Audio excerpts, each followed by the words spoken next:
Good morning. Jen is away. Fresh off his leadership victory Saturday night, Premier-designate Jim Prentice wasting no time getting to work. He's met with Premier Hancock. He's met with the mayors of Edmonton and Calgary. And he joins us now live from our Calgary studios this morning. Good morning, Mr. Prentice. Thanks so much for doing this. Nice to be with you, Shay.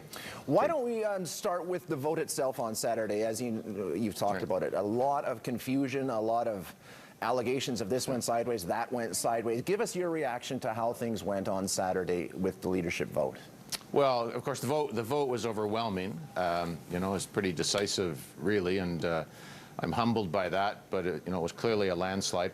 I think that everyone learned a lot of lessons about electronic voting through the process. There certainly were some disappointments and frustrations.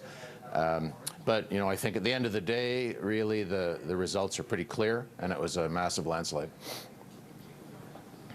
The margin of victory, are you confident that it was done fairly and the results hold up what the party members were wanting to see? Oh, well, yeah, absolutely. I mean, the results were clear. They couldn't possibly have been clearer. To be clear, the voting process itself is one that needs serious review. I'm not sure I would ever support a voting system that's totally electronic, that doesn't offer an alternative for some people.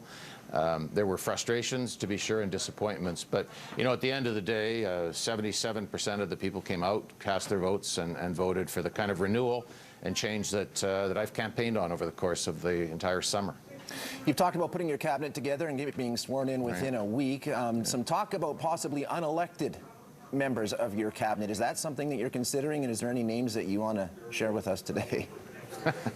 Well, listen, I've simply said that, I've not discounted any alternatives at this point. I'll look at all of the options. We have a transition team that, I think is doing a great job. It's headed by a gentleman by the name of Tim Hearn with a lot of experience, and they're hard at work. What the cabinet will look like and how all of this is done is something that they are working on along with myself, and we've not made any final decisions. You have said the cabinet will be smaller. What do you have in mind in terms of a cabinet going forward? 20 people, not 30 people. Okay. As simple as that. I've said that all summer. I think a cabinet of 30 is too large. A province of our size can function quite nicely and actually much more nimbly with a cabinet of 20 people. We talked a lot about trust during the campaign. Aside from that issue, which will continue to go through the rest of this issue until we have a general election, what are the other issues that you heard from Albertans? Where else is your focus going to be applied going forward? Well, people want to see a government that on the one hand is fiscally responsible, Shay, but they also want to see a government that gets on with the job of building the public infrastructure and the economic infrastructure that this province needs. We are facing population growth pressures that nobody else in Canada is, and so whether you talk about the condition of our hospitals or the need for new schools, the state of our roads, especially in northern Alberta, the need for more senior citizen facilities, everywhere you go in Alberta, people are saying the same thing. It's just get caught up in terms of the facilities that we need to have a high quality of life.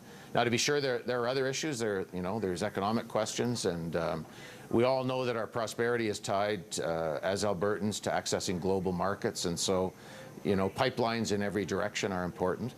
But Albertans really are concerned that we continue to have a high quality of life here, and that our kids are well educated and our parents are well taken care of in their elderly years.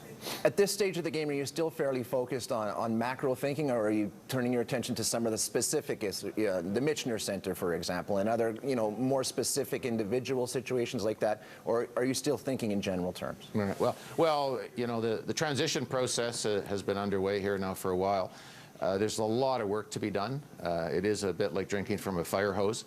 And so we're pretty much focused on the macro planning at this stage. We'll have ample time to bear down on questions like Michener Centre. But at this point, we're focused on having a new cabinet in place, a swearing in next week, and everything that'll flow from that. It's a really exciting time. It's an exciting time of renewal, new faces, and a new exciting government.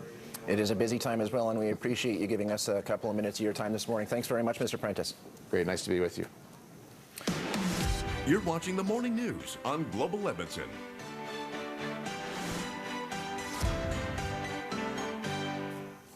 7:04 now, and the federal NDP holding their annual caucus strategy session in Edmonton. It's an important meeting as they try to set the course for their campaign in the next year's federal election. Our Aaron Chalmers joins us live this morning.